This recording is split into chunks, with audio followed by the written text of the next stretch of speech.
Can I ask you what your first memory of opera was? Well, Ireland was not a hotbed of opera.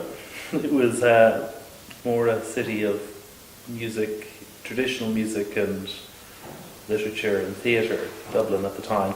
But I suppose it would have been the Dublin Grand Opera Society.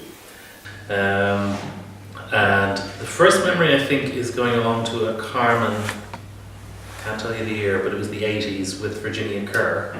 And that was it. It was always in the Gaiety Theatre, so it would have been a back then. They had one season per year at that stage, and then that developed into a national opera company, which then ran into all sorts of trouble subsequently.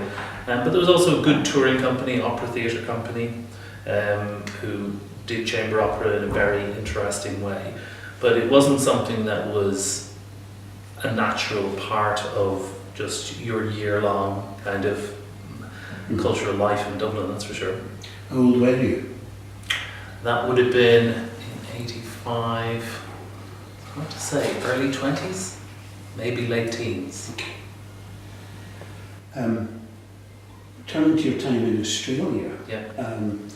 you were with the Sydney Festival for 4 years, I gather, and that is barely time to change things substantially, is it not, from a point of view of programming? Yeah, and the Australian festivals have a very fast turnaround of directorate. That's the way they work. 4 years was actually quite long. A lot of people had done 3.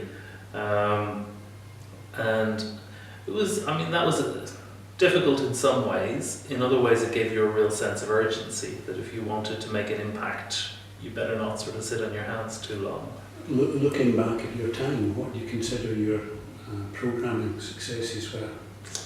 Well, I think that what we achieved in Sydney around that period was really one of the challenges of doing a festival in a city of 4 or 5 million people is that sometimes people just don't know it's on. And you'll have come, it's the great struggle with London or Paris, or New York, which is